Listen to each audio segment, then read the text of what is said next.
This is Sabi from India. Today I am going to tell you about a topic called as no more sin conscious. This is a topic we need to learn very deeply about it. I think this will be something you might be learning it for the first time. It will come to first time to acknowledge something. No more sin conscious. No, let us go back to the Garden of Eden. Something what happened in the Garden of Eden. You know, in the Garden of Eden, before man sinned, before man ate of that tree of knowledge of good and evil, there was no sin conscious. They were no sin conscious. Word of God says that they were naked, but they were not ashamed actually. They did not know what is sin. They were not sin conscious. The moment they ate of that tree of the knowledge of good and evil, the moment they ate, they became sin conscious. They became scared, they became fearful, and they became condemned. So that's because of condemnation. These people, they become sin conscious.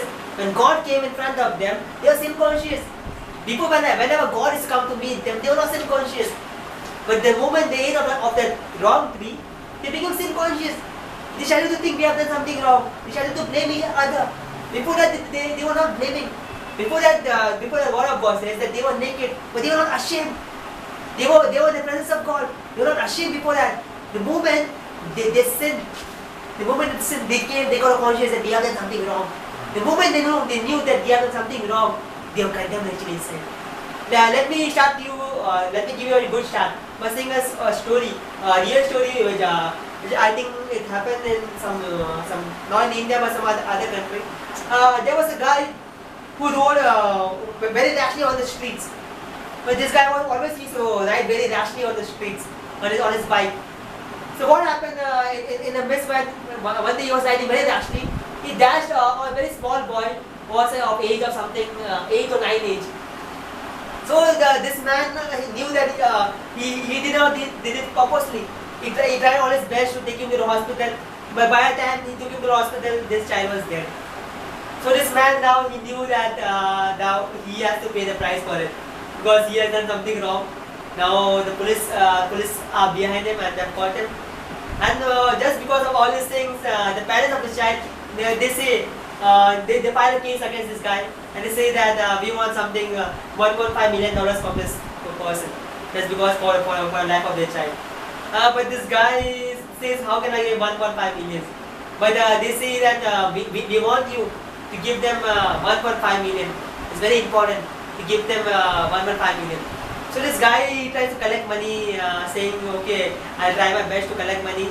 Whatever I have funds and wherever, I'll sell this bike tonight, and whatever I have funds, I'll give it to you. But later on, after 1 week, the family of that child, they come up with some other plan. They say, instead of giving us $1.5 million, you should give us something approximately something $500 per week till the time this thing gets over. So this man says, okay, I'll give 500 rupees per week. But every week when he writes a check of 500 rupees, always something comes to his mind that I have killed somebody. The next week also, whenever he's happy, but he knows he have to write a check that I have killed somebody and I have to pay the price. Every time he has to have the same conscience that I have killed somebody, I have to pay the price. I have killed somebody, I have to pay the price. He was so frustrated.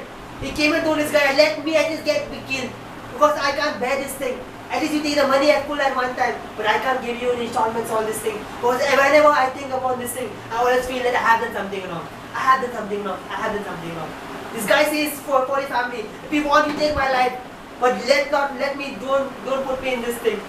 But they all say, no, you have to pay this thing. In this person, what's the thing? Even the family is always having the remembrance that their child is dead. At the same time, when this guy knows that I have killed somebody. At one time, the devil is attacking 2 people at the same time. This is the way devil works in today's human time. This is the way devil is working right now. He wants to, at one time, he kill 2 people at one time. He tries to work very smart actually. He tries to work very smart among people. He makes people to know that you are sin conscious. He wants this only that people should be sin conscious. Every time you know that you have done something wrong, you feel yourself guilty. And you feel when you feel guilty, you think you have done something wrong, and you think about it more and more. We have some habit, you go on thinking about a habit. Instead of depending upon Jesus, you think upon the habit, oh, I have done this wrong. Again you think I have done this wrong. Oh, I have done this wrong. Okay. After some 1 month you have not done this thing. Okay, then you say, okay, at least 1 month is passed. I have not done that thing. Again it comes to pass. Again you get a remembrance of it. Again you fall into it. This is something of sin conscious. more and more, you know you are sin conscious. You go on falling again into that same thing. Sin conscious is very dangerous. It's not good, people of God. You should not be sin conscious. The Bible says you should be sun conscious. Remove the word I and put the word O. It becomes unconscious. Every time remove the word I out of your life and put the word O. Put the O of circle around your life. You become unconscious. You become Jesus conscious. You need to be Jesus conscious. You don't need to be sin conscious. Sin conscious is evil conscious. It's a very, very evil conscious. But we need to be Jesus conscious. We need to be righteous conscious. People many times they fall into sin because they are sin conscious. They are sin conscious. Again and again they fall. Again and again they have their fall just because they are sin conscious. You know, let me tell you something. Many people say one thing. Okay, at least when I came to before I come to Christ, I was doing a lot of things wrong. But at least when I come to Christ, at least right now, I need to be very obedient. I need to be a very good person. I should not do something wrong. I should not do this thing. I should not do that thing. Let me tell you one thing. You know, in the flood, when there was a flood in the times of Noah, you know something happened in the flood. In the flood, the sinners got destroyed, but sin never got destroyed over there. Sin was still inside that boat also. That Noah's ark, sin was there inside. Sin was not eradicated. Instead of that, sinners were eradicated. Sin was still there. You know, even when Adam and Eve sinned, people thought it was a warning for them. They should not do something wrong. But after that, you see his son Cain. He killed his brother Abel.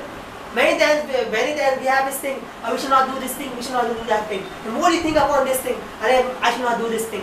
Oh, I should not do this thing. Oh, I should not lust. Oh, I should not think upon this thing. Many times when you say I should not lust, I should not lust, you always lust. Because you are conscious about it. Because you are conscious about it.